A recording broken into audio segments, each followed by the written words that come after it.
Hello guys, happy Sunday.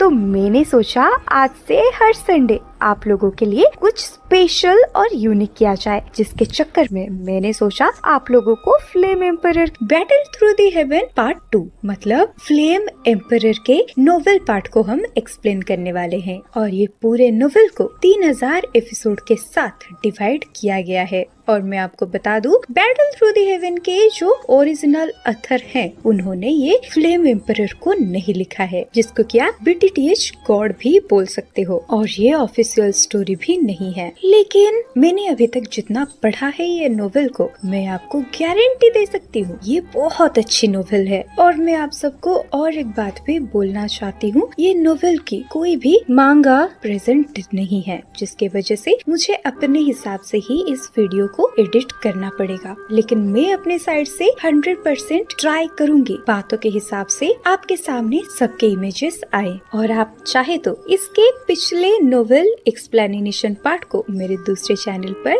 देख सकते हो। मैं कमेंट सेक्शन में और डिस्क्रिप्शन में जरूर पिन कर दूंगी। लेकिन वहाँ पर भी बैटल थ्रू द हेवन पूरे तरीके से खत्म नहीं हुआ है, लेकिन मेरे अंदर खुद इतना ज्यादा एक्साइटमेंट था कि जिसके चलते मैं ये फ्लेम एम्परर को अपने दूसरे चैनल पे अपलोड कर रही हूँ। तो आपको ये फ्लेम एम्परर की वीडियोस कैसी लग रही है मुझे कमेंट में जरूर बताना। तो चलो आगे ये स्टोरी को स्टार्ट करते हैं। जैसे कि बैटल थ्रू द हेवन के लास्ट एपिसोड में हमें बताया गया होता है, शोयान दाऊदी लेवल पर ब्रेक थ्रू करके बैटल थ्रू द हेवन की मेन विलेन हुंटियांडी का खत्म कर चुका था। अब वो बैटल का खत्म होने के बाद शोयान, शूनर और क्वीन मेड्यूसा का एक ग्रैंड वेडिंग सेलिब्रेट की जाती है और इसको पूरा डाउकी कॉन्टिनेंट एंजॉय भी करता है। फिर शोयान अपने दोनों ही बीवियों को लेके पूरे डाउकी कॉन्टिनेंट को घूमने के लिए चला जाता है। नॉर्मली लोगों को ऐसा लग रहा था जैसे कि ये तीनों एकदम से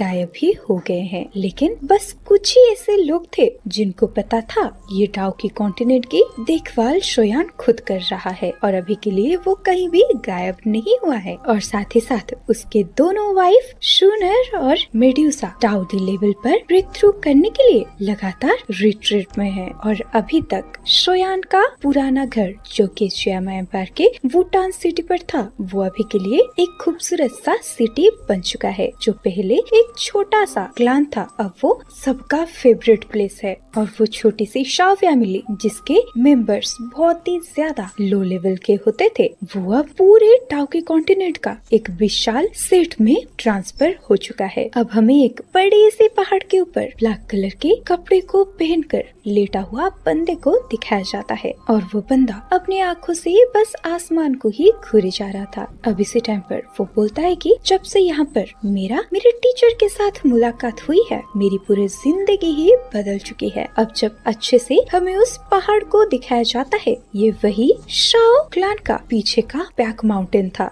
जहाँ पर श्रैन की माँ की डेड बॉडी दफनाई गई थी। और क्लोज से देखने से हमें ये भी पता चलता है वो दुबला पतला ब्लैक कपड़ा पहना हुआ लड़का कोई और नहीं, शोयान ही है। और ये शोयान ही वो लेजेंडरी फिगर है जिसने हंटियांडी को हराकर ये डाउकी कॉन्टिनेंट को बचा लिया है। और अब देखते देखते वो बैटल को हुए करीब करीब 10 साल हो चुके हैं। और जब उस टाइम पर शोयान ने हंटियांडी को हरा दिया था, उस टाइम पर डाउकी कॉन्टिनेंट के अंदर बहुत टाइम तक सेलिब्रेशन होता रहता है। और इसमें पहले सेलिब्रेशन का कारण ये होता है कि अब दुई कॉन्टिनेंट से वो हान क्लान नाम का वायरस पूरे तरीके से साफ हो चुका है। और दूसरा रीजन है एक फाइटिंग गॉड की जन्म लेना। अब शोयान अपनी जगह पर खड़ा होकर बोलता है, ये हवा ये बिल्कुल भी वैसा ही है। समय बहुत तेज निकल गया। अब भले ही शोयान यहाँ पर खड़ा हो, लेकिन सरप्राइजिंग बात तो ये है, इसी टाइम पर शोयान के सामने का स्पेस फटता है और उस स्पेस में से एक ब्यूटीफुल सा फिगर बाहर आता है। अब वो फिगर शोयान को देखते ही स्माइल करने लगती है और वो शोयान को बोलती है, ब्रदर शोयान, हे भगवान, मुझे तो ये ब्रदर नाम सुन के इतना इरिटेट होता है ना कि आपको क्या बोलूं, क्योंकि जो लड़की अभी अभी अपेयर हुई थी वो कोई और नहीं, वो शूनर ही थी। और अब तक तो इनकी शादी भी हो चुकी है और आपको आगे जाकर ये भी पता चलने वाला है इन दोनों का एक बेटा भी हो चुका है। लेकिन इसके बावजूद सुनर शोयान को अभी भी ब्रदर ही बुला रही है। हे भगवान, लेकिन मैंने इसके लिए एक सॉल्यूशन ढूंढ ली है। देखो, जैसे कि हमारे इंडिया पे हम जिसे सर या जी बोलते हैं, वैसे ही जापान में उन्हीं लोगों को रिस्पेक्ट देने के लिए वो लोग ब्रदर बुलाते हैं। तो आज से जब भी सुनर श्रेयान को ब्रदर श्रेयान बुलाएगी, मैं उस टाइम पर बोलूंगी श्रेयान जी। सही है ना? आई मीन श्रेयान और जी, सही है ना? अब ये सही है या फिर ब्रदर श्रेयान ही सही है? आप मुझे प्लीज कमेंट सेक्शन में गाइड कर देना, ताकि आपके हिसाब से ही मैं श्रेयान को सुनर के साइड से बोला करूंगी। सही बात? तो चलो अब आगे हमें दिखाया जाता है। श्रेयान जैसे ही सुनर की प्यारी आवाज को सुनता है, वो काफी खुश होते हुए बोलता है सक्सेसफुल। अब ये सुनकर सुनर बोलती है, ऐसा तो सिर्फ और सिर्फ श्रेयान जी आपकी वजह से ही हो पाया है। अगर आपने उस मिस्टीरियस पैनल को ओपन नहीं किया होता और हमें उसके अंदर के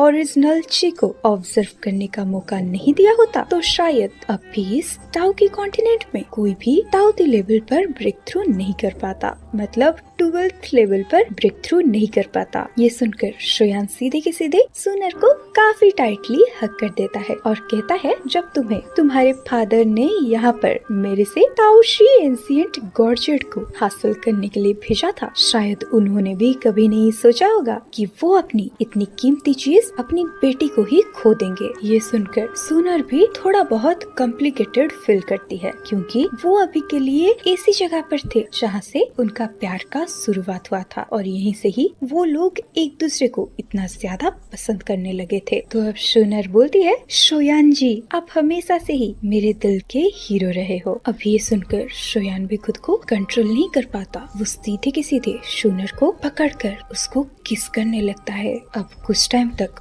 वो दोनों ही एक दूसरे को किस करने लगते हैं। अब थोड़े टाइम के बाद जब उनका किस चल ही रहा होता है, आसमान पर एक स्पेशल क्रैक ओपन होता है और उसमें से दो मिडिल एज मेन बाहर निकलते हैं। और जब वो दो बंदे नीचे के माउंटेन के ऊपर जो रोमांस चल रहा है उसे देखते हैं, वो दोनों ना चाहते हुए भी सूखे तरीके से खांसने लगते हैं। इनमें से एक कहता है, लगता है हम गलत टाइम पर आ गए। अब ये आवाज को सुनकर श्रेयान और सुनर एक दूसरे से अलग हो जाते हैं। अब श्रेयान बोलता है कि फादर और सीनियर जुकून, और मैं आपको बता दूं, फादर मतलब सुनर के पिताजी गुयुआन और जुकून मतलब श्रेयान का दोस्त जियान के पिताजी। अब श्रेयान के सीरियस एक्सप्रेशन को देखते हुए एल्डर गुयुआन बोलते हैं, बेटा तुम दोनों का पहले से ही शादी हो चुका है और इस चीज के चलते मेरे दिल के सारे डिजायर्स भी पूरे हो चुके हैं। आखिर कौन सा पिता नहीं चाहता उसकी बेटी खुश रहे, लेकिन लड़का तो सच में काफी लकी है। मैंने अपनी बेटी को तुम्हारे शाओक्लान में सिर्फ वो ताओशी एंशिएंट गॉडजेट को लेने के लिए भेजा था, लेकिन अनएक्सपेक्टेडली ना ही वो ताओशी एंशिएंट गॉडजेट मेरे हाथ में आया, ना ही मेरी बेटी। तब से मेरी बेटी किसी और की प्यार में पागल हो गई। लेकिन कोई बात नहीं, जो भी हुआ सही हुआ। मैं तुम दोनों के लिए काफी खुश हूँ और तुम्हारी ही हेल्प से मैं दाऊदी लेवल पर ब्रेक थ्रू कर पाया हूँ। अब अपने ससुर जी गुयुआन के साथ बात करते करते श्रेयान फील करता है कि माउंटेन के नीचे की हिस्से से एक पावरफुल एनर्जी उन्हीं के तरफ ही आ रही है और वो एनर्जी तुरंत ही 9 कलर लाइट्स में बदल के चारों तरफ फैल जाती है और साथ ही साथ श्रेयान के सामने एक फिगर अपीयर होती है और वो कोई और नहीं, हमारी सबकी फेवरेट क्वीन मेड्यूसा होती है। अब क्वीन मेड्यूसा अपनी बॉडी को स्ट्रेच करते हुए बोलती है, अच्छा तो ये है दाऊदी लेवल, और इतने सालों के बाद फाइनली मैंने भी दाऊदी पर ब्रेक थ्रू कर लिया। इधर क्वीन मेड्यूसा की एनर्जी के राइज होने की वजह से उसकी ब्यूटी भी और भी खतरनाक तरीके से इनहेंस हो जाते हैं। इसी टाइम पे अचानक से क्वीन मेड्यूसा काफी इमोशनल हो जाती है और वो बोलती है, मेरी बेटी शाओ शाओ वो कहाँ है और कैसी है, क्या वो सही सलामत है? ये सुनकर श्रेयान भी बोलता है, टेंशन मत लो, शाओ शाओ अपने टीचर को फॉलो कर रही है और अभी के लिए मेरे दाऊदी लेवल पर ब्रेक थ्रू होने की वजह से वो बैन सिंह के 8th लेवल पर ब्रेक थ्रू कर चुकी है और मेरे टीचर याओला भी उसको अच्छे तरीके से गाइड कर रहे हैं। अब वो लोग बात करते करते शाओक्लान के हेडक्वार्टर्स के तरफ आ जाते हैं। अब थोड़े टाइम के बाद कोई एक इंसान श्रेयान के कंधे को थपथपाते हुए बोलता है, बेटा तुम बिल्कुल भी चिंता मत करो, तुम यहाँ की टेंशन को मेरे ऊपर छोड़ दो, मैं सब संभाल लूंगा। तुम बिल्कुल ही टेंशन फ्री होकर होके यहाँ से जा सकते हो। और वैसे भी वो नई दुनिया ये डाउ के कॉन्टिनेंट से बहुत अलग होगी, जिसके चलते तुम्हें वहाँ पर बहुत ही ज्यादा केयरफुल रहना ही होगा। और मैं आपको बता दूं, ये कोई और नहीं शोयान के पिताजी ही होते हैं। और जब से शोयान और हांटी आंटी के बीच के बैटल खत्म हुई थी, तब से शोयान ने अपने पिता को ही अपने क्लान का चीफ हेड पोजीशन लौटा दिया था। और तब से शाओ क्लान बड़े अच्छे तरीके से ग्रो होती जा रही थी। और पूरे शाओ क्लान के चारों तरफ शरारती बच्चे इधर उधर बस भाग दौड़ कर रहे होते हैं। और शोयान की दाऊदी लेवल पर ब्रेक थ्रू करने की वजह से उनका शाओ क्लान का ब्लड लाइन परमानेंटली एक्टिव हो चुकी थी, जिसके वजह से जो भी लोग शोयान के ब्लड लाइन से काफी रिलेटेबल होते हैं, उनकी स्ट्रेंथ एकदम आसमान को छू जाती है और उनके लिए इम्प्रूव करना काफी इजी होता है। और बस कुछ ही सालों के अंदर अंदर शाओ फैमिली अब डाउ की कॉन्टिनेंट की बिग फ्रैक्शन में अपने नाम को रजिस्टर करवा चुकी है। ऑफ कोर्स इसका सबसे बड़ा कारण होता है शोयान। अब शोयान शांति से अपने परिवार से विदाई लेने के बाद अब सेंट्रल प्लेस में अपीयर हो जाता है और उसके साथ में आए हुए होते हैं उसके 4 दाऊदी दोस्त, मतलब उसके 2 बीबियां और 2 जन होते हैं उसके ससुर जी और शियान के पिताजी, जिनको कि आप एंशिएंट ड्रैगन बॉय ट्राइब के चीफ भी बुला सकते हैं। और ये 5 जन जानते थे कभी ना कभी उन 5 को ये डाउ के कॉन्टिनेंट को छोड़कर उन्हें कभी ना कभी इस जगह से जाना होगा। और शोयान जाके देखता है सेंट्रल प्लेस में जहाँ पर उसका और हांटी आंटी का बैटल हुआ था, उस जगह को लोग दाऊदी माउंटेन बोल रहे हैं। और उस जगह में जाना बिल्कुल ही इम्पॉसिबल होता है। और उस जगह को एक मिस्टीरियस एनर्जी बैरियर प्रोटेक्ट करता था, फिर चाहे कोई कितनी भी कोशिश क्यों ना कर ले, इस बैरियर के आर पार जाना इम्पॉसिबल होता है। और वो ग्राउंड के पास अभी के लिए प्रेजेंट होते हैं 5 दाऊदी गॉड्स। और जो दाऊदी गॉड्स पता नहीं कितने सालों से ये डाउ के कॉन्टिनेंट में नहीं दिखे थे, अब वो एक माउंटेन रेंज के ऊपर 5 ही अपीयर हुए थे। इसी टाइम पर शोयान जो कुन और गुयुआन से कहता है, आप दोनों के पास पहले से ही दाऊदी लेवल पर ब्रेक थ्रू करने की स्ट्रेंथ थी, बस ओरिजिन ची की मौजूदगी ना होने की वजह से आप दोनों आगे नहीं जा पा रहे थे। अब क्योंकि ये परेशानी सॉर्ट हो गई है, तो फिर आप दोनों के दाऊदी क्लास में एडवांस करना नेचुरल बात है। ये सुनकर ज़ुक्वान बोलते हैं, मैं भले ही दाऊदी लेवल पर ब्रेक थ्रू कर चुका हूँ, लेकिन फिर भी हम दोनों की स्ट्रेंथ के बीच में काफी बड़ा गैप है शोयान। आखिर शोयान तुम दाऊदी के कौन से लेवल पर हो? क्योंकि ज़ुकुन बिल्कुल भी शोयान के बॉडी से उसके ऑरे को सेंस नहीं कर पाते। इसका सीधा सीधा मतलब ये है कि ज़ुकुन से और भी ज्यादा ताकतवर शोयान है। अब ये बात को सुनकर शोयान भी काफी हेल्पलेस तरीके से बोलता है, एल्डर ज़ुक्वान, हाँ भले ही ये बात सच है, मैं पिछले कुछ सालों से रिट्रीट में जाने के बाद मेरी स्ट्रेंथ इम्प्रूव हो चुकी है, लेकिन डाउ के कॉन्टिनेंट में इसकी कोई भी रिकॉर्ड्स मौजूद नहीं है, जिसकी वजह से मुझे भी नहीं पता मैं अभी के लिए कौन से लेवल पर हूँ। आखिरकार डाउ के कॉन्टिनेंट में दाऊदी लेवल ही सबसे स्ट्रॉन्गेस्ट एग्जिस्टेंस है, किसी को भी नहीं पता आगे के लेवल्स क्या होते हैं। और अभी के लिए मैं सिर्फ फील कर पा रहा हूँ मेरा स्ट्रेंथ काफी खतरनाक तरीके से राइज हो चुकी है। और अगर इस टाइम पर मेरा सामना हांटी आंटी से होती है, तो हांटी आंटी मेरा कुछ भी नहीं बिगाड़ सकता। इसी टाइम पर शोयान अपने सर को आसमान की तरफ उठाते हुए अपने साथ बड़बड़ाते हुए बोलता है, शायद मेरे क्वेश्चंस का सारे आंसर्स उस जगह पर होगा, क्योंकि रिट्रीट के समय पे मैंने फील किया था कि जैसे मेरी वो फीलिंग और भी ज्यादा स्ट्रॉन्ग होती जा रही है। मुझे तो ऐसा लग रहा था जैसे ये डाउ के कॉन्टिनेंट मुझे यहाँ से रिजेक्ट कर रहा है। ऐसा लगता है जैसे दूर से कोई आवाज मुझे पुकारे ही जा रहा है। ये सुनकर ज़ुक्वान भी स्माइल करते हुए बोलते हैं, उस आवाज के बारे में मैं काफी क्यूरियस हूँ, शायद वो एक अलग ही दुनिया है। इस डाउ के कॉन्टिनेंट में 5 पहले से सुप्रीम पावर हाउस बन चुके हैं, लेकिन उस मिस्टीरियस जगह पर हो सकता है कि जर्नी की बस एक शुरुआत हो। अब ये सुनते ही शोयान अपने सामने प्रेजेंट हुए वो मिस्टीरियस टनल को देखने लगता है। अब शोयान दोबारा से कहता है कि पिछले 10 साल के ट्रेनिंग के वजह से लगता है मैं फाइट करने की फीलिंग को ही भूल चुका हूँ। अब जुकुआन शोयान के साइड में प्रेजेंट होकर धीरे आवाज में कहते हैं, क्या ये उस जगह पर जाने का रास्ता है? ये सुनकर शोयान अपनी बाहें सिकुड़ लेता है, लेकिन वो अपने सर को बस हाँ में ही हिलाता है और कहता है कि अगर ऐसी बात है तो चलो आगे चलते हैं। ये कहते ही शोयान उड़ते हुए उसी आसमान की तरफ जाने लगता है। अब नीचे से जो लोग ये सारे सिनारियो को देख रहे होते हैं, उनकी आंखों में हमें क्लियरली डर को दिखाया जाता है और वो अनगिनत लोगों की आंखों के सामने अचानक से आसमान ट्रम्बल होने लगता है। एक डार्क कलर का पोर्टल वहीं पर ओपन होता है। ये डार्क ब्लैक कलर का रास्ता को देखकर शोयान अपने हाथों को मूव करते हुए 4 डिब्बों को अपने साइड में प्रेजेंट हुए 4 दाऊदी बंदों को दे देता है और कहता है कि अपने सोल इम्प्रिंट के साथ अपने सोल्स को एक दूसरे से एक्सचेंज करो, ताकि जिससे अगर कोई एक्सीडेंट हो तो हमें एक दूसरे की लाइफ और डेथ सिचुएशन के बारे में पता रहेगा। और साथ ही साथ आप सब ये मेडिसिनल पिल्स को भी रख लो, क्योंकि ये अनजान दुनिया काफी डरावना है, तो हमें ये अनजानी जगह का सामना बहुत ही ध्यान से करना होगा। अब जब शूनर अपने हाथों को खोलता है, इसमें कुछ 9 लेवल की मेडिसिनल पिल्स मौजूद थी, जिसको कि शोयान ने दाऊदी लेवल पर ब्रेक थ्रू करने के बाद ही बनाया था। और इस टाइम पे शोयान की पिल रिफाइनिंग स्किल अनमैचेबल हो चुकी है। वो ब्लैक कलर के पाथ के उस साइड की चीजों को बिल्कुल भी सेंस नहीं कर पाता, तो उसको काफी खतरा महसूस होता है। तो अब वो पीछे मुड़कर अपने दोनों बीवियों को बोलता है, जब तुम ये पोर्टल के अंदर एंटर कर लो, तुम दोनों मेरे करीब रहना और हमें बिल्कुल भी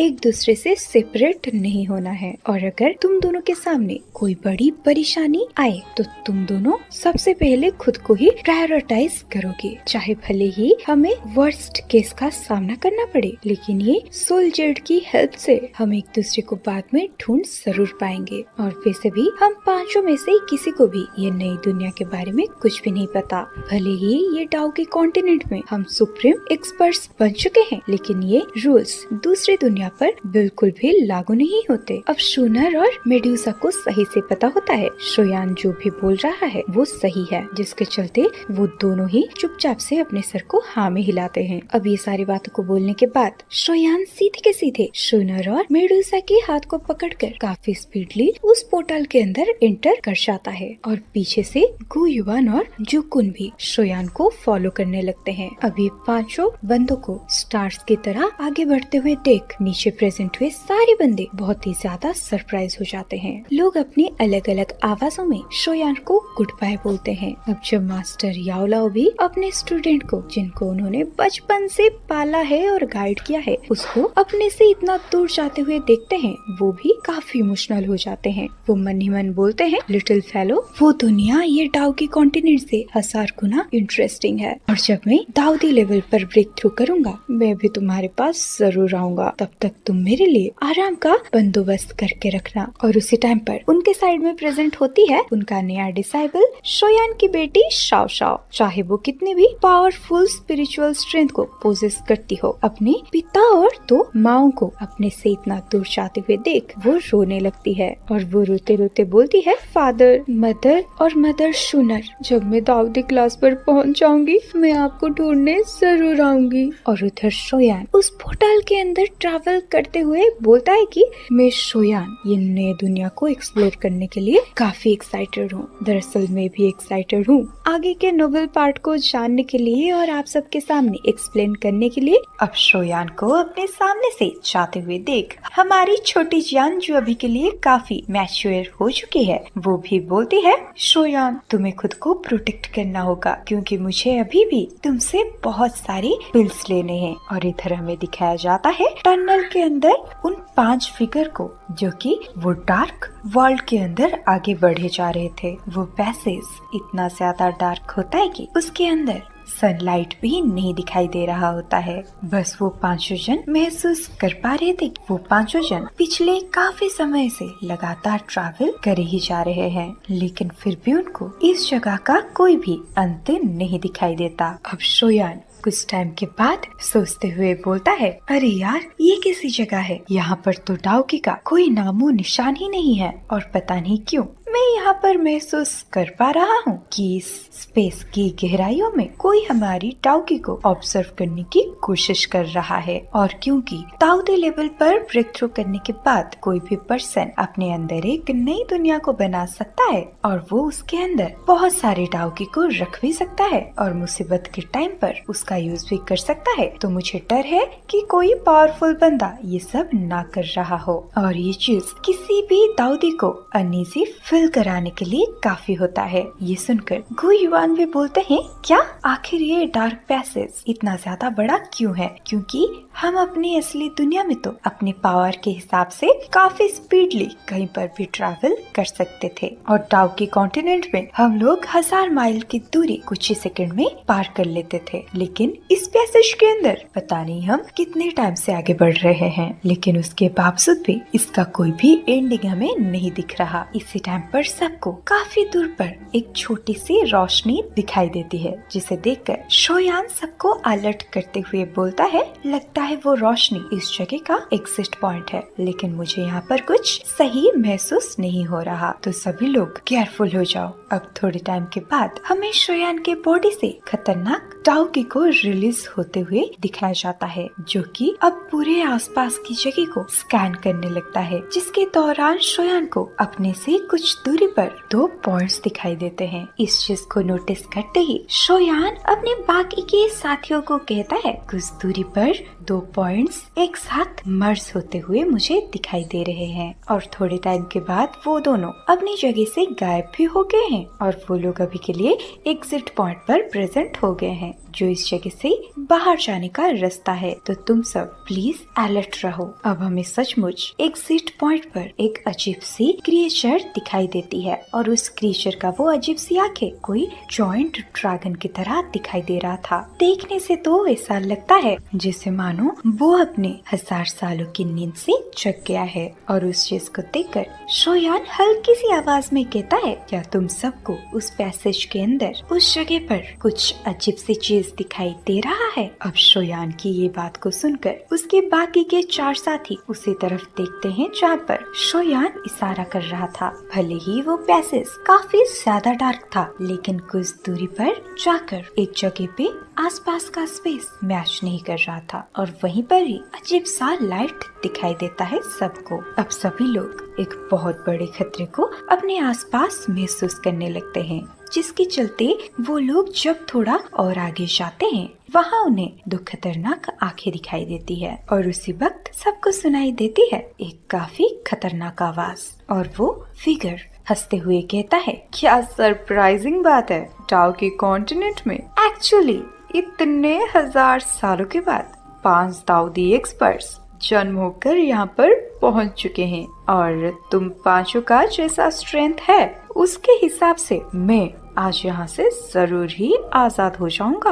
अब डार्क स्पेस में वो दोनों आंखें जिसमें एक हल्की सी चमक दिखाई दे रही थी, इसी के साथ ही दिखाई दे रहा था एक इल्यूशनरी फिगर जिसका अपीयरेंस बहुत ही ज्यादा डिम होता है। देखने में तो ऐसा लग रहा था मानो जैसे वो फिगर वहाँ के डार्क स्पेस से पूरे तरीके से मेल्ट हो चुकी हो और इधर अपने सामने प्रेजेंट हुआ वो अजीब से क्रिएचर को देखकर सोयान इंस्टेंटली अलर्ट हो जाता है और वहीं पर ही अपने क्लाइंट टाटू को समन कर लेता है, क्योंकि वो फील कर पा रहा था उसके सामने ये जो मिस्टीरियस क्रिएचर प्रेजेंट है उसकी पावर काफी खतरनाक है। अब अपने क्लाइंट टाटू को एक्टिव करने के बाद ही शोयान बाहर निकाल लेता है अपने हेवी जुआन ज्वेलर को और अब शोयान अपने सामने प्रेजेंट हुए वो अजीब से क्रिएचर को देखकर शोयान काफी गंदा महसूस करता है और ये सेम फीलिंग होती है बाकी के शोयान के दोस्तों का। अब जुक्वान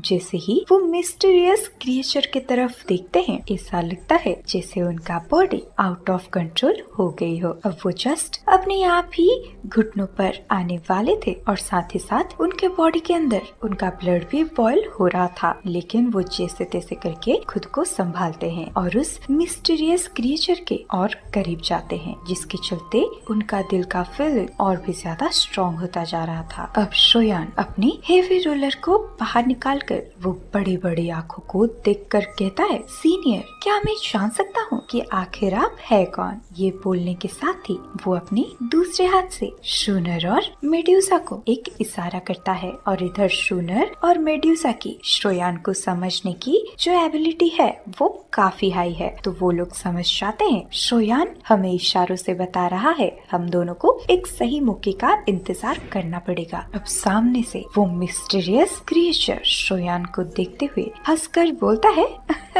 मुझे किसी पावरफुल दाऊदी एक्सपर्ट का वॉरियर के पावर्स को ऑब्जर्व किए हुए काफी साल हो गए हैं, लेकिन फाइनली आज मैं तुम पांचों को ऑब्जर्व करने के बाद इस क्रिएचर के ऊपर भी जीत हासिल कर लूंगा। उसके बाद मुझे ये डार्क स्पेस भी बाहर जाने से रोक नहीं पाएगा। अब सामने से उस मिस्टीरियस क्रिएचर के इन बातों को सुनकर शोयान इंस्टेंटली अपने दोनों बेबियों को इशारा करता है और इस इशारे को देखकर शूनर और मेड्यूसा समझ जाते हैं आखिर शोयान उन्हें क्या कहना चाहता है। लेकिन वो दोनों जैसे ही कुछ करने की कोशिश करते हैं, शोयान उन दोनों को रोकने के लिए बोलता है और बोलता है, तुम सब लोग यहाँ से बाहर चले जाओ और हम जब यहाँ से निकल जाएंगे हम अपने अपने सोल जेड के मदद से एक दूसरे को ढूंढ लेंगे। ये बोलने के साथ साथ शोयान अपनी बॉडी से खतरनाक डॉगी को रिलीज करने लगता है और शोयान के बाकी के दोस्त भी आगे के सिचुएशन को देख के समझ आते हैं, क्योंकि अभी के लिए शोयान के पास अगर वो चारों जन रहेंगे तो वो चारों सिर्फ शोयान के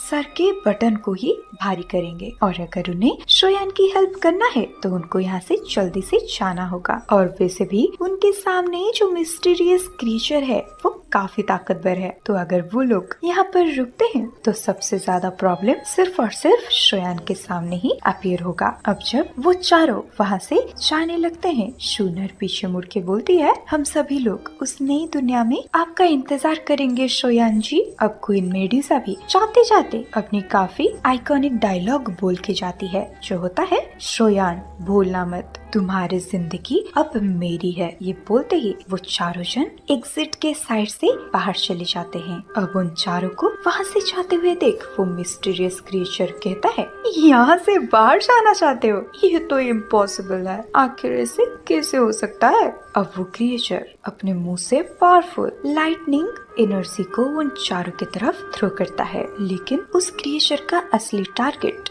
शोयान, शूनर, गुयुआन और जुक्वान नहीं थे। उसका टारगेट होता है वो एग्जिट। अब उस लाइटनिंग स्पीड से आते हुए अटैक को देखते हुए गुयुआन कहते हैं, ये मिस्टीरियस क्रिएचर एग्जिट को डिस्ट्रॉय करना चाहता है, तो हमें और भी स्पीडली जाकर यहाँ से बाहर जाना होगा। ये बोलते ही वो चारों जन अब अपने स्पीड को डबल कर देते हैं। अब ये चीज जब शोयान नोटिस करता है कि एग्जिट डिस्ट्रॉय होने वाला है, वो अपनी जगह से एकदम घोस्ट की तरह डिसअपियर होके उस लाइट के सामने प्रेजेंट हो जाता है और कहता है, अगर तुम्हें एग्जिट को डिस्ट्रॉय करना है तो तुम्हें पहले मेरा सामना करना पड़ेगा। और इसी टाइम का फायदा उठाकर शोयान पीछे से उस मिस्टीरियस क्रिएचर के ऊपर अपना एक पावरफुल हमला कर देता है और वो टेक्निक का नाम होता है येलो स्प्रिंग हेवनली फ्यूरी। अभी खतरनाक अटैक जैसे ही वो मिस्टीरियस क्रिएचर की बॉडी को टच करता है, कुछ टाइम के लिए वो मिस्टीरियस क्रिएचर खुद को संभाल नहीं पाता और इसी टाइम के दौरान शोयान क्रिएट करता है उसके 22 तरीके के हेवनली फ्लेम से बने हुए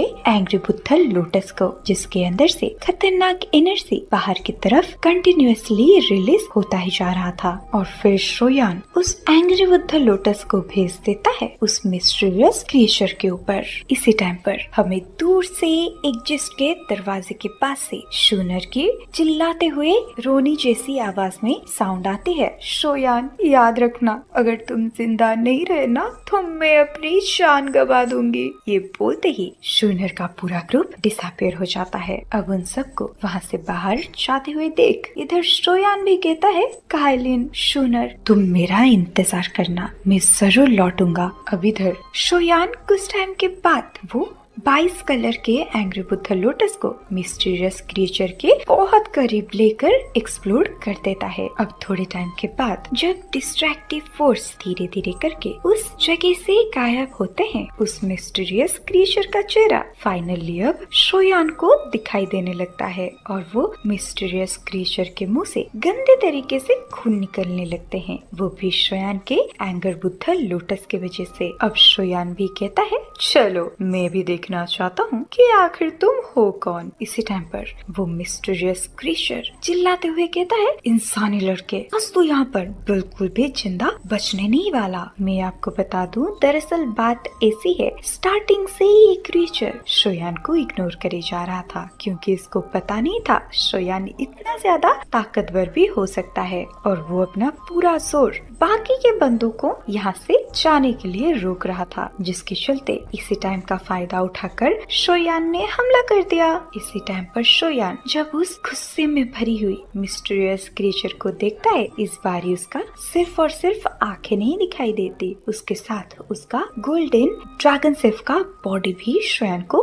क्लियरली दिखाई देता है और वो ड्रैगन का पूंछ नीचे घनघोर अंधेरे के अंदर होता है। ये देखकर शोयान काफी सरप्राइज हो जाता है, लेकिन उसका ध्यान भटकता है उस बड़े से गोल्डन ड्रैगन के 2 सींग के तरफ, आई मीन हॉर्न्स के तरफ, और वो 2 सींग में से एक सींग टूटा हुआ था। और हमें तो सही से पता है ड्रैगन क्लैन के अंदर उनके सींग को ही उनका असली पावर माना जाता है, जिस वजह से ये काफी इम्पोर्टेंट होता है और इसी चीज के वजह से वो गोल्डन ड्रैगन खुद को डार्क स्पेस के अंदर छुपा कर रखा था। अब गोल्डन ड्रैगन दहाड़ते हुए चिल्लाकर बोलता है, ए इंसान, आखिर तेरी इतनी हिम्मत कैसे हुई कि तूने इस एम्परर की सींग को तोड़ने की कोशिश की और उसे इतना ज्यादा चोट भी पहुंचाया। अब ये बोलते ही वो गोल्डन ड्रैगन अपने मुंह से सांस लेने के साथ साथ एनर्जी को शोयान की तरफ थ्रो करता है। अब ये देखकर शोयान भी अपने हेवी रूलर को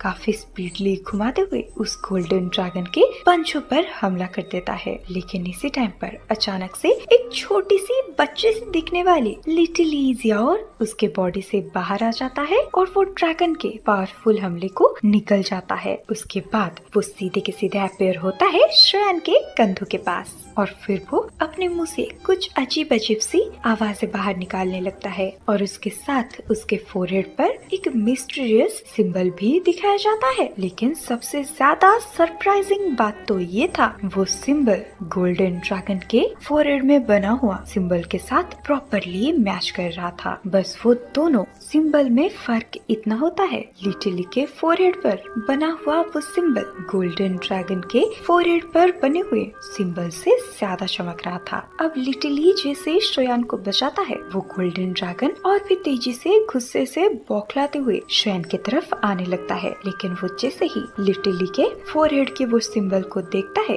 वो इंस्टेंट ही अपनी जगह पर थम जाता है और उसके फोरहेड से हमें एक व्हाइट कलर की लाइट को बाहर आते हुए दिखाया जाता है और फिर हमें सुनाई देती है उस गोल्डन ड्रैगन की एक जोर शोर की दहाड़। देखने में तो ऐसा लग रहा था कि जैसे वो गोल्डन ड्रैगन लिटिली से मदद मांगने की कोशिश कर रहा है। अब ऐसे चेंजेस को देखकर शोयान समझ नहीं पाता आखिर यहाँ पर हो क्या रहा है, लेकिन लिटिली और उसके बीच में जो मेंटल कनेक्शन था उसके जरिए शोयान जान पाता है ये गोल्डन ड्रैगन एक मिस्टीरियस लैंग्वेज में लिटिली के साथ बात करे जा रहा है और उन दोनों को बात करे हुए बस कुछ ही सेकेंड्स पास हुए थे, तभी हम गोल्डन ड्रैगन के फोरहेड पर मौजूद वो ब्लैक एंड व्हाइट एनर्जी को अलग अलग होते हुए देखते हैं, जिसके चलते अब वहाँ पर 2 फिगर अपीयर होते हैं। अब शोयान उन दोनों फिगर में से व्हाइट फिगर के अंदर सेंस करता है कि ये एनर्जी बिल्कुल वैसी है जो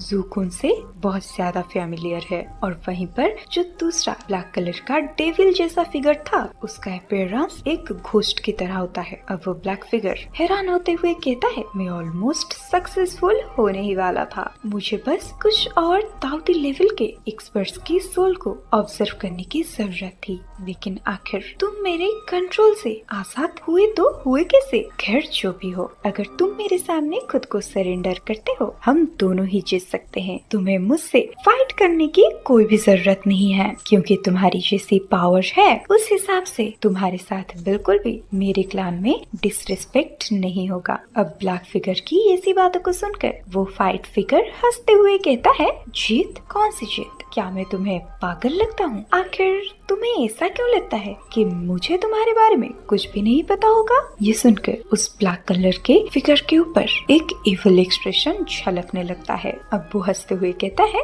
गोल्डन ड्रैगन किंग, तुम सच में अपने रेपुटेशन को डिजर्व करते हो। इतने सालों के बाद भी मैं तुम्हें समझ नहीं पाया, लेकिन आज ये भी हो जाएगा, जिसके लिए मैं थैंकफुल होना चाहूँगा ये इंसानी लड़के का। अगर इसने तुम्हें इंजर्ड नहीं किया होता तो फिर मुझे नहीं लगता कि मैं तुम्हें इतने अच्छे तरीके से ऑब्जर्व कर भी पाता। और मैं आपको बता दूं, बात ऐसी भी नहीं थी कि उस ब्लैक फिगर को परवाह नहीं होता कि आखिर वो फाइट फिगर उसके कंट्रोल से बाहर हो गया है, लेकिन एक तरीके से ये उसके लिए काफी अच्छा मौका है, क्योंकि इस वक्त वो फाइट फिगर, जो कि कोई और नहीं बल्कि वही गोल्डन ड्रैगन थे, वो इंजर्ड कंडीशन में है। तो इसलिए अभी उसके पास सबसे ज्यादा अच्छा मौका है उसको अपने कंट्रोल में लाने का। और ओरिजिनली वो ब्लैक फिगर और गोल्डन ड्रैगन के स्ट्रेंथ के मामले में बिल्कुल ही बराबर थे, लेकिन जब शोयान ने अपने 22 कलर के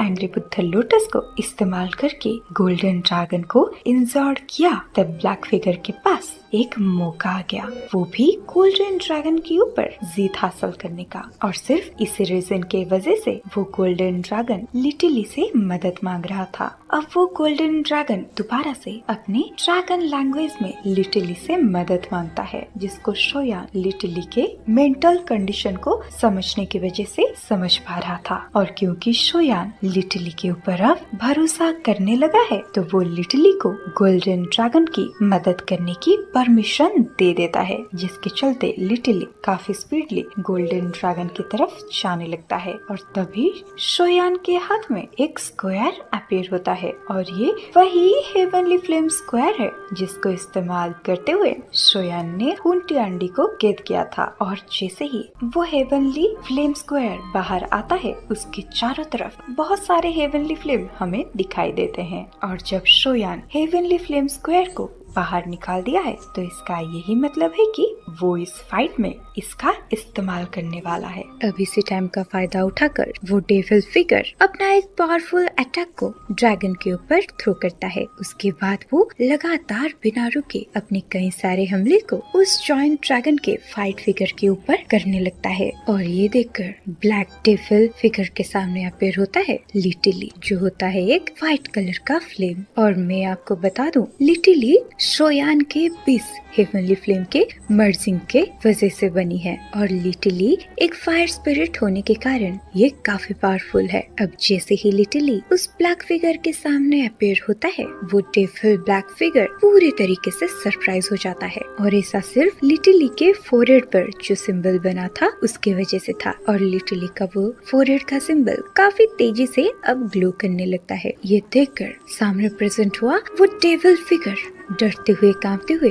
अपनी जगह पर फ्रीज हो जाता है, और वो हमला करना भी बंद कर देता है। अब वो लिटिली को देखते हुए कहता है, ये नहीं हो सकता, ये तो रिइंकार्नेशन की सील है। इसी टाइम पर शोयान इस मौके का फायदा उठाकर हेवनली फ्लेम्स कॉइल को लिटिली की तरफ भेज देता है, जिसके चलते लिटिली 22 तरीके की हेवनली कलर में ट्रांसफर होके हेवनली फ्लेम के स्क्वायर के 22 पिलर्स के ऊपर लैंड करता है, जिसके चलते काफी खतरनाक तरीके की फ्लक्चुएशंस उस हेवनली फ्लेम स्क्वायर से बाहर आने लगता है। और इस चीज को फिल करके वो ब्लैक डेविल का डर और भी ज्यादा बढ़ जाता है, जिसके चलते वो इंस्टेंट ही वहाँ से भागने का सोचता है। अब इसी टाइम पर हेवनली फ्लेम स्क्वायर के ऊपर वो सारे हेवनली फ्लेम एक फॉर्मेशन को क्रिएट करने लगते हैं, जिसको देखकर वो व्हाइट फिगर वो डेविल फिगर को वहाँ से जाने से रोकने लगता है। अब जब वो डेविल फिगर को एहसास होता है कि आज वो यहाँ से बिल्कुल भी बच के रहे नहीं जा सकता तो वो खुद से बड़बड़ाते हुए कहने लगता है, मैंने कभी नहीं सोचा था कि मैं अपने जीवन में ये रिंकार्नेशन सेल को कभी देख भी पाऊंगा, पर क्योंकि चीजें अब इतना ज्यादा आगे बढ़ चुका है तो आज मैं तुम्हारी बॉडी को डिस्ट्रॉय करने के बाद ही अपने लीडर के सामने जाऊंगा।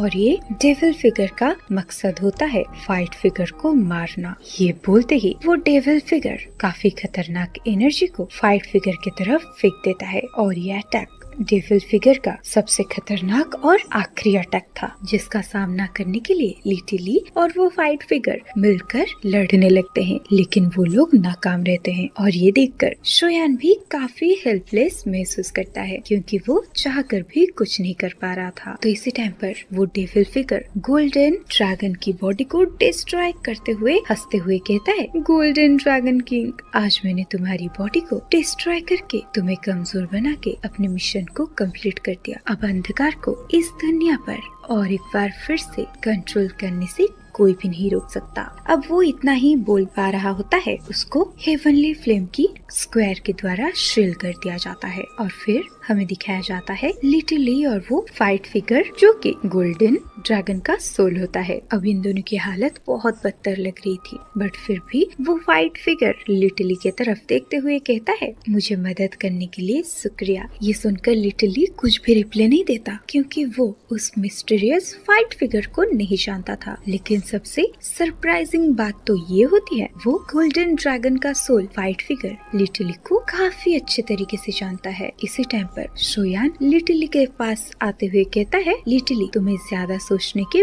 बिल्कुल भी जरूरत नहीं, अभी तुम्हारी मेमोरी पूरे तरीके से रिकवर नहीं हुआ है। अब शोयान के चारों तरफ बहुत सारे ब्लैक कलर के होल्स क्रिएट हो जाते हैं। ये देखकर लिटिली एक्सप्रेशन तो ऐसा देता है जिससे उसको कुछ याद आ गया हो। तो इसी टाइम पर वो फाइट फिगर से कहता है, आखिर तुम यहाँ पर कर क्या रहे हो? ये सुनकर वो फाइट फिगर कहता है, अभी के लिए ये सारी बातों के लिए हमारे पास टाइम नहीं है, क्योंकि ये स्पेस अभी कोलैप्स कर रहा है, तो पहले हमें यहाँ से बाहर जाने की जरूरत है। ये बोलते ही वो व्हाइट फिगर आगे बढ़ जाता है। अब वो व्हाइट फिगर एक टनल को क्रिएट करने लगता है, जिसके चक्कर में उसका सोल बॉडी और भी ज्यादा धुंधला होने लगता है। अब वो व्हाइट फिगर कहता है, चलो हम चलते हैं। ये बोलते ही लिटिली उसके स्पेस रिंग के अंदर चला जाता है और श्रेन दिखता है उसके आसपास की जगह और भी ज्यादा स्पीडली कोलैप्स करने लगा है। तो अब जैसे ही शोयान वो स्पेस टनल के अंदर चला जाता है, उसको अपनी आंखों के सामने एक दरवाजा दिखाई देता है, जिसके दूसरी तरफ शोयान एक अजीब सी फीलिंग को महसूस करता है और शोयान के बॉडी के अंदर जितने भी बाकी के हेवनली फ्लेम्स होते हैं, उन सब के अंदर शोयान एक अजीब सी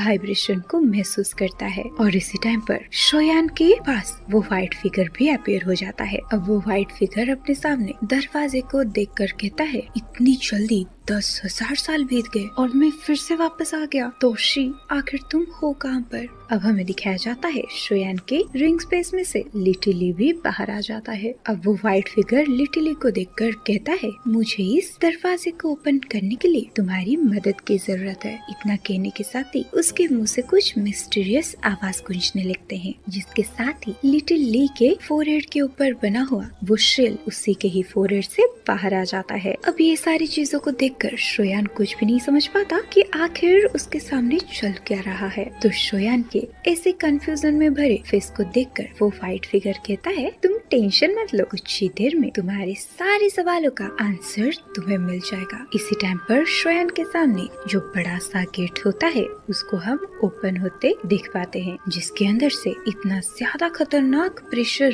रिलीज हो रहा था कि शोयान इंस्टेंट महसूस करता है जैसे वो अपनी घुटनों पर ही आ जाएगा। लेकिन साथ ही शोयान को वो प्रेशर काफी फैमिलियर भी लगता है। अब जैसे ही शोयान वो व्हाइट फिगर और लिटिली को उस दरवाजे की उस तरफ जाते हुए देखता है, तो शोयान भी अब उन्हीं दोनों को फॉलो करने लगता है। और जैसे ही शोयान उस गेट के दूसरी तरफ चला जाता है, उसको उस दरवाजे के पास दिखाई देता है एक ओल्ड मैन, जिसके बाल अलग ही तरीके से चमक रहे होते हैं और उसके बॉडी से एक प्रेशर भी रिलीज हो रहा था। अब सामने प्रेजेंट हुए वो फिगर को देखकर शोयान इंस्टेंट ही उन्हें पहचान लेता है। और मैं आपको बता दूं, ये वही लेजेंडरी फिगर ताओशी एंशिएंट गॉड होते हैं, जिनके इनहेरिटेंस को अचीव करने के बाद ही शोयान पूरे दाओ के कॉन्टिनेंट में पावरफुल बन पाया और दाओ के कॉन्टिनेंट को बचा पाया। अब थोड़े टाइम तक कुछ सोचने के बाद शोयान ताओसी एंशिएंट गॉड के सामने आकर उन्हें ग्रीट करता है और एक रिस्पेक्टफुल आवाज में कहता है, मैं डिसाइबल शोयान मास्टर को ग्रीट करता हूँ। आखिरकार अगर ताओशी एंशिएंट गॉड ने दाओ के कॉन्टिनेंट में एंशिएंट मेंशन को नहीं छोड़ा होता तो शोयान आज यहाँ तक बिल्कुल भी नहीं पहुँच पाता।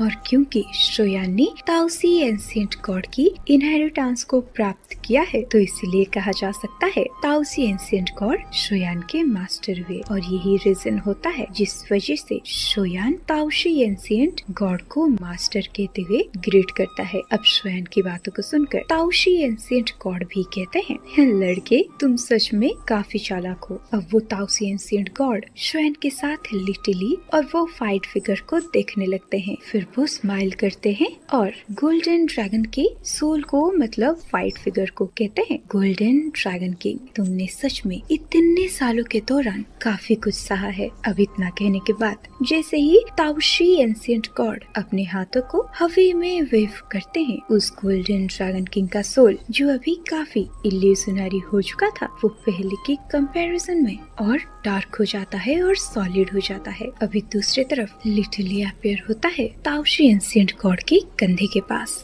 और उसे देखकर लग तो ऐसा रहा था जैसे वो कुछ याद करने की कोशिश कर रहा है। इसी टाइम पर लिटिली को देखकर ताओशी एंशिएंट गॉड कहते हैं कि ये रिंकैनेशन की सील है। उसके बाद उनका ध्यान जाता है शोयान की तरफ। फिर ताओशी एंशिएंट गॉड शोयान को देखते हुए कहते हैं, मुझे पता है तुम्हारे अंदर इस टाइम पर बहुत सारे क्वेश्चन है मुझे लेकर, लेकिन उसके बारे में हम आगे आराम से बैठकर बात करेंगे। ये सुनकर शोयान भी उनके बातों को एग्री करते हुए उस फायरी लोटस के ऊपर अपीयर होता है और अपने सामने मौजूद ताओशी एंशिएंट गॉड से वो जस्ट कुछ सवाल करने ही वाला होता है। तभी ऐसा लगता है जैसे ताओशी एंशिएंट गॉड शोयान के दिमाग को पढ़ पा रहे हैं। तो वो शोयान का कुछ बोलने से पहले ही बोलते हैं, जब भी कोई दाओ के कॉन्टिनेंट में दाऊदी लेवल पर ब्रेक थ्रू कर लेता है तो दुई के कॉन्टिनेंट उसे रिजेक्ट करने लगता है और ऐसा होने की प्रक्रिया कुछ दिनों में ही शुरू हो जाता है या फिर कुछ साल भी लग सकते हैं। और जब ये रिजेक्शन अपने पिक पॉइंट पर पहुंच जाता है तो उस दाऊदी एक्सपर्ट को वो दाओ के कॉन्टिनेंट को छोड़कर एक नए कॉन्टिनेंट में जाना ही पड़ता है। ये सुनकर शोयान कहता है, मास्टर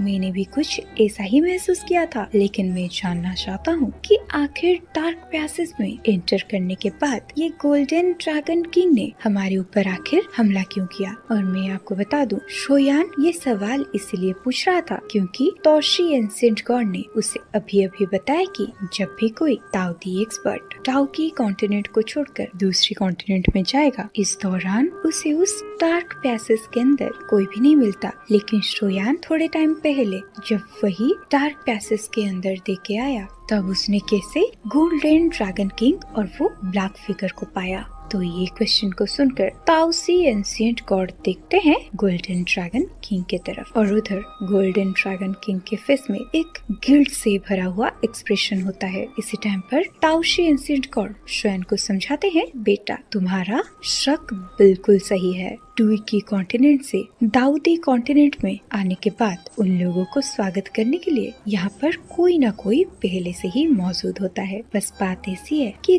10,000 साल पहले जो खतरनाक युद्ध हुआ था उसके वजह से ये रास्ता जो टुई की कॉन्टिनेंट और दाऊदी कॉन्टिनेंट को आपस में जोड़ता है उसको डिस्ट्रॉय कर दिया गया और उस युद्ध की वजह से काफी सारे लोग मारे गए थे और कई सारे लोगों ने एक बार फिर से दाओ के कॉन्टिनेंट को दाऊदी कॉन्टिनेंट से जोड़ने वाले इस रास्ते को ठीक करने की कोशिश की, लेकिन इसमें वो पूरे तरीके से सक्सेसफुल नहीं रहे, जिसकी वजह से हम पिछले 10,000 सालों में हम काफी सारे दाओ के एक्सपर्ट्स को ठीक से गाइड नहीं कर पाए। ये सुनकर शोयान याद करने लगता है उस डेविल ब्लैक फिगर की बातों को और वो डेविल फिगर गोल्डन ड्रैगन के साथ फाइट करते हुए कहा था लिटिली यहाँ पर कैसे आया। इसी टाइम पर शोयान भी दाऊदी एंशिएंट गॉड को बोलता है, मास्टर आखिर ये लिटिली के फोरहेड के ऊपर जो रिंकैनेशन शील है वो आखिर क्या चीज है।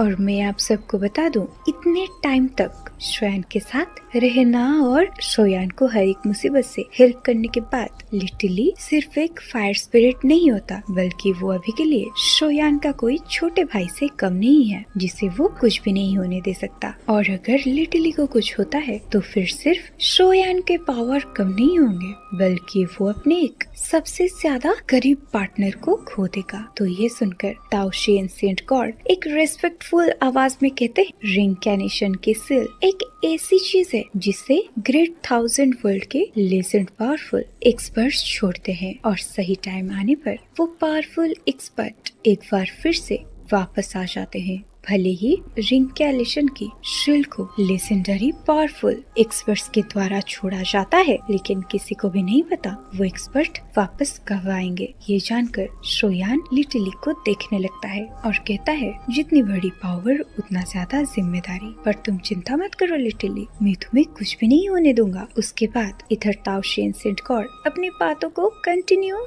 रखते हुए बोलते हैं, 10,000 साल पहले जब वो एक्सट्रीमली खतरनाक बैटल हुआ था, उसमें ग्रेट 1000 वर्ल्ड के सबसे पावरफुल एक्सपर्ट्स को इकट्ठा होना पड़ा था और हमें फाइट करना था एलियन इविल रेस के लोगों से, जो पूरे ग्रेट 1000 वर्ल्ड को डिस्ट्रॉय करना चाहते थे। और उस खतरनाक बैटल में सबके साथ मिलकर फाइट करने की वजह से हम एलियन इविल रेस के लोगों को ग्रेट 1000 वर्ल्ड से पूरे तरीके से बाहर कर पाए थे। और वो खतरनाक युद्ध लगभग 10 साल तक चलता रहा, जिसमें हमारे काफी सारे पावरफुल एक्सपर्ट्स को अपनी जान देकर एलियन इविल रेस के काफी सारे लोगों को सील करना पड़ा। इसी चीज की वजह से हमें थोड़ा सा रिकवर करने का मौका मिला, और फिर जब हम रिकवर हो गए तो हमने अपनी पूरी पावर्स को इस्तेमाल करते हुए उन एलियन इविल रेस के लोगों को हराकर ग्रेट 1000 वर्ल्ड से बाहर निकाल दिया। लेकिन हमने उस खतरनाक युद्ध में एलियन इविल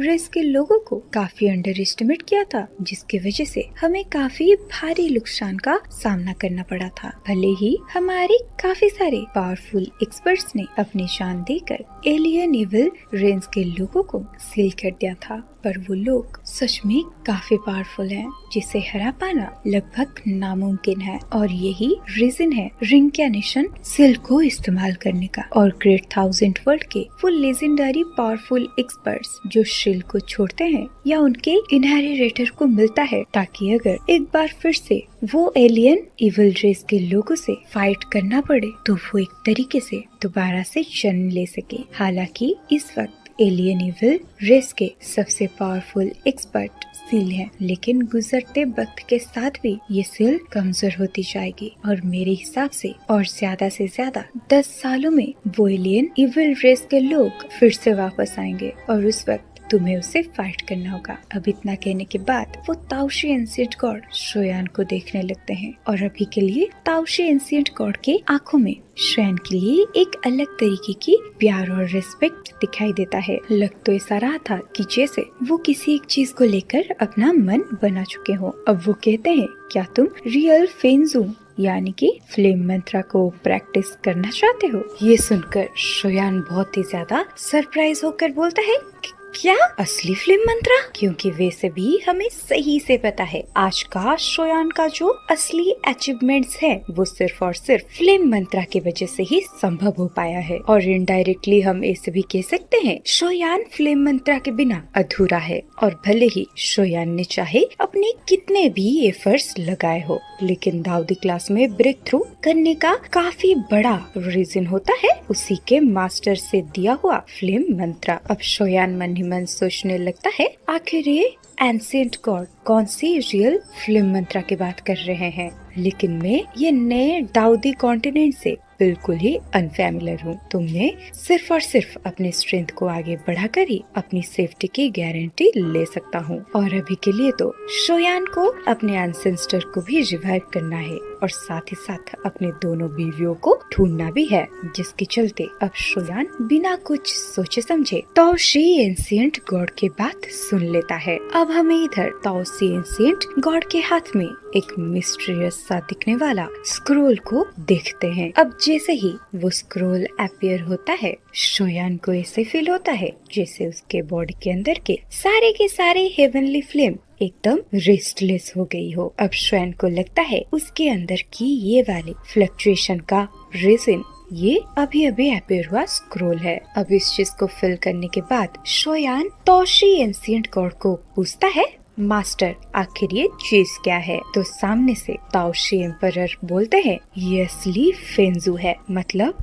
असली फ्लेम मंत्र है। ये सुनकर शोयान बहुत ही ज्यादा सरप्राइज हो जाता है, क्योंकि जब उसने ताओशी एंशिएंट गॉड के साथ टाओकी कॉन्टिनेंट में मिला था उस टाइम पर ताओशी एंशिएंट गॉडजेट ने उसे बोला था उनके भी सक्सेस होने के पीछे इस फेंगजू का ही हाथ है, मतलब फ्लेम मंत्रा। लेकिन ताओशी एंशिएंट गॉड को भी पता नहीं होता कि फ्लेम मंत्रा को आखिर क्रिएट किसने किया था। और अब इस टाइम पर वो मेरे सामने और एक स्क्रोल को निकाल रहे हैं और वो दावा कर रहे हैं ये है रियल फ्लेम मंत्रा। अब फाइनली जैसे शोयान वो रियल फ्लेम मंत्रा को देखता है, उसको ऐसा लगता है जैसे उसके पास पहले जो फ्लेम मंत्रा था वो कोई बुक का एक फटा हुआ पन्ना है। अब इधर सामने जैसे ही ताओशी एंशिएंट गॉड शोयान के मन की सारे प्रॉब्लम को समझ जाते हैं। वो बोलते हैं, तो तुम्हें कैसा लग रहा है? क्योंकि लास्ट टाइम तुम मेरे जिस सोल ट्रेस से मिले थे उससे मैंने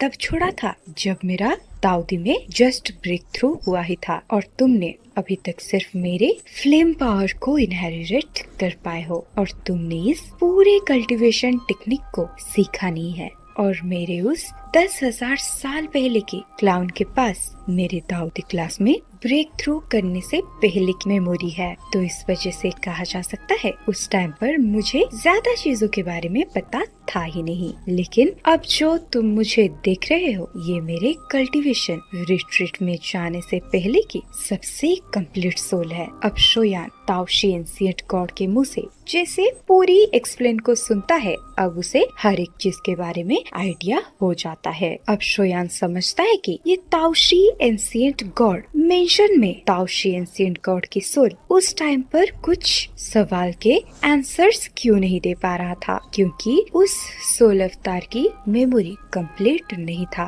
और त्योकी कॉन्टिनेंट की ताओशी एंशिएंट गॉड के सोल के अवतार के अंदर जब तक नई दुनिया की मेमोरीज नहीं होगी, नेचुरली वो सोल अवतार के पास इस दुनिया के सवाल के जवाब नहीं होंगे। और उस सोल की ट्रेस को छोड़ने के बाद ताओशी एंशिएंट गॉड ने टाओकी कॉन्टिनेंट से यहाँ तक ट्रैवल किया। और मैं आप सबको बता दूं, अभी के लिए शोयान जिस सोल अवतार को अपने सामने दिख पा रहा है वो एंशिएंट गॉड का सोल अवतार ऐसा है जिसके पास इस नई कॉन्टिनेंट के एक्सपीरियंसेस है और इन्हें डेफिनेटली बहुत सारे सीक्रेट्स के बारे में भी पता होगा। अब सामने से ताओशी एंशिएंट गॉड बोलते हैं, ठीक है, तुम मेरे पास से ये फ्लेम मंत्रा की स्क्रोल को ले लो। अब इस इल्यूजनरी सा स्क्रोल को देखकर शोयान का गला सूख सा गया था। तो अब शोयान इंस्टेंट ही ताओशी एंशिएंट गॉडजेट के हाथों से वो स्क्रोल को लेता है और खुद को संभालता है। अब जैसे ही शोयान उस स्क्रोल को टच करता है उसके हाथ में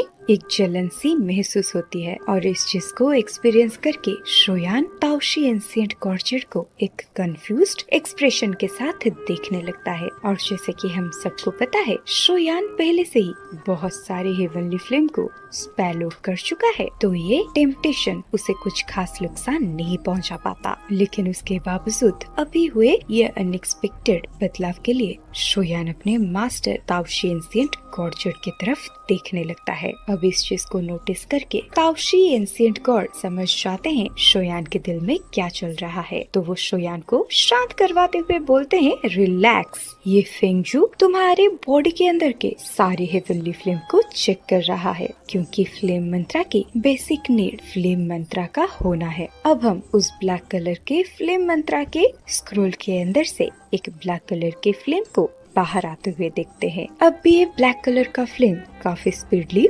शोयान के बॉडी का चक्कर लगाने लगता है। अब जैसे जैसे टाइम गुजरता है शोयान महसूस करता है जैसा कि उसके टीचर ने कहा है, ये फ्लेम मंत्रा उसकी बॉडी को चेक कर रहा है। अब जब वो फ्लेम शोयान की डेंटिन की तरफ जाती है जहाँ पर शोयान के सारे हेवनली फ्लेम मौजूद हैं, तो एक टाइम के लिए शोयान की सांस थम जाती है। इस टाइम पर उसके बॉडी के अंदर में जो भी राज दफन थे उन्हें इस छोटी सी फ्लेम के क्लस्टर ने खोल के रख दिया था। अब ये सिचुएशन को नोटिस करके शोयान भी बिल्कुल जल्दबाजी नहीं करता। अब शोयान शांति से अपने साइड से उस फ्लेम मंत्रा को अपनी बॉडी को स्कैन करने के लिए छोड़ देता है। अब थोड़े टाइम के बाद हमें दिखाया जाता है वो फ्लेम क्लस्टर अपने आप ही शोयान के बॉडी से दूर चला जाता है। अब अचानक से शोयान के हाथ में जो स्क्रोल होता है उसके अंदर से तेज रोशनी बाहर आती है। अब उस डैज़लिंग लाइट के साथ एक औरा जिसके सामने पूरी दुनिया छोटी लगती है, अब वो स्क्रोल के अंदर से बाहर आता है। अब ये देखकर ताओशी एंशिएंट गॉड की आंख भी थोड़ी सी नम हो जाती है। अब अगले ही पल में शोयान के दिमाग में एक एंशिएंट मैसेज अपीयर होता है। अब वो एंशिएंट आवाज कहता है, फ्लेम मंत्रा इसे 6 रियलम में डिवाइड किया गया है, जिसमें पहला रियलम होता है फाउंडेशन को बर्न करना, दूसरा रियलम होता है बर्निंग जू मतलब सोल को बर्न करना, अब थर्ड रियलम होता है बॉडी को बर्न करना, अब फोर्थ रियलम होता है हेवन को बर्न करना, अब फिफ्थ रियलम होता है अर्थ को बर्न करना, अब लास्ट और सिक्स्थ रियलम होता है खुद को बर्न करके खुद को इस दुनिया के अंदर बदल देना। और इस टेक्निक को मैंने अपनी पूरी स्ट्रेंथ के साथ क्रिएट किया है, जिसके चलते इसके स्ट्रेंथ को मेजर नहीं किया जा सकता और जो भी इसे हासिल करेगा उसे हेवन और हेल दोनों का एक्सपीरियंस करना होगा। अब शोयान सिर्फ और सिर्फ वही एंशिएंट इंसान को देख रहा था जो ये एंशिएंट वर्ड को प्रोनाउंस कर रहा था, क्योंकि वो जो फ्लेम मंत्रा का फाउंडर है उनके माथे में जो सिंबल था वो शोयान के क्लैन टाटू के साथ मैच करता है। अब शोयान जैसे ये सारी बातों को सुनने के बाद अपनी आंखों को खोलता है। ताओशी एंशिएंट गॉड बोलते हैं, मुझे लगता है तुमने अपने एंसेस्टर मार्क की ट्रेस को सेंस किया होगा और मैं भी ये कह सकता हूँ कि ये फ्लेम मंत्रा की फाउंडर शायद तुम्हारे साउ क्लैन के साथ जुड़े हुए हैं। लेकिन अगर तुम अपने क्लैन को ये डाउडी कॉन्टिनेंट में ढूंढना चाहते हो तो तुम्हें और भी ज्यादा स्ट्रॉन्ग बनना होगा। ये सुनकर शोयान डीप थॉट में चला जाता है और थोड़े टाइम के बाद कहता है, मुझे इस सारी चीज के बारे में पता लगाना ही पड़ेगा, क्योंकि जब उस डाउकी कॉन्टिनेंट में शाओ फैमिली डिक्लाइन हुई तो उस टाइम पर मतलब उससे पहले दाऊदी क्लास में अपग्रेड हुए एक्सपर्ट्स आखिर कहाँ गए। और ऐसी कई सारे अननोन मिस्ट्रीज होते हैं जिन्हें शोयान ढूंढना चाहता है। और हालांकि ताओशी एंशिएंट गॉड के पास बहुत सारे क्वेश्चन के आंसर होते हैं, लेकिन वो साफ तौर पे शोयान को बताना नहीं चाहते थे, क्योंकि कुछ राज ऐसे होते हैं जिन्हें बिना सफिशिएंट स्ट्रेंथ के साथ जाना नहीं जा सकता। और ये सारे एग्जाम्पल हम पहले भी देख चुके हैं, चाहे शोनर हो या टीचर याओलाओ। शोयान जब एक सर्टन लेवल पर ब्रेक थ्रू कर जाता है वो दोनों शोयान को बहुत सारे राज बताते हैं। तो अब इधर शोयान अपने पूरे दिमाग में ये फ्लेम मंत्रा की इनप्रिंट को सेंस करके वो काफी शाय करता है। अब सामने से ताओशी एंशिएंट गॉड बोलते हैं, सच में अंत एक नई शुरुआत होती है और उस डाउकी कॉन्टिनेंट को बस एक लोअर प्लेन ही बोला जा सकता है। और अगर तुम्हारे पास सफिशिएंट स्ट्रेंथ होती है तो तुम ऊपर के प्लेन को प्रमोटेड हो जाओगे। और मुझे भी यहाँ तक पहुँचने में कई बार चलना पड़ा और कुछ समय पहले जो एग्जिस्टेंस तुम्हें दिखाई दिया तो तुम समझ ही गए होगे वही फ्लेम मंत्रा के असली फाउंडर हैं। इस वजह से तुम उन्हें एक तरीके से मास्टर भी बोल सकते हो। अब जैसे ताओशी एंशिएंट गॉड फ्लेम मंत्रा की फाउंडर के बारे में इतना रेस्पेक्टफुल तरीके में बात कर रहे हैं, इस चीज को देखकर शोयान के दिमाग में बहुत सारे क्लू आते हैं। अब आगे इस नए दुनिया में शोयान को कैसे कैसे और क्या क्या सरप्राइजेस मिलने वाले हैं वो हमको अगले संडे पता चल जाएगा। लेकिन उससे पहले आप लोग मुझे ये कमेंट में बताइए आपको फ्लेम एम्परर का फर्स्ट पार्ट कैसा लगा। अगर आपको पसंद आया है तो फिर हम हर संडे फ्लेम एम्परर का हर एक पार्ट को एक्सप्लेन करेंगे, वो भी पूरे 1 घंटे का। और नॉर्मल जैसा हमारा बैटल थ्रू द हेवन का नोवेल चल रहा है वो मंडे टू सैटरडे आपके पास आ जाएगा। तो चलो गाइज, आज का ये वीडियो आपको कैसा लगा वो प्लीज कमेंट सेक्शन में मुझे बताना, ताकि मैं खुद को इम्प्रूव कर सकूं। और हाँ गाइज, जैसे कि मैंने आपको पहले से ही बोल के रखा है, फ्लेम एम्परर के कोई भी फोटोज वीडियोस या मांगा प्रेजेंट नहीं है, तो आप लोग प्लीज ये चीज को संभाल लेना। बाकी जाते जाते चैनल को सब्सक्राइब कर देना और वीडियो अगर पसंद आई हो तो लाइक और शेयर भी कर देना। चलो मिलते हैं फ्लेम एम्परर के नेक्स्ट पार्ट में। बाय।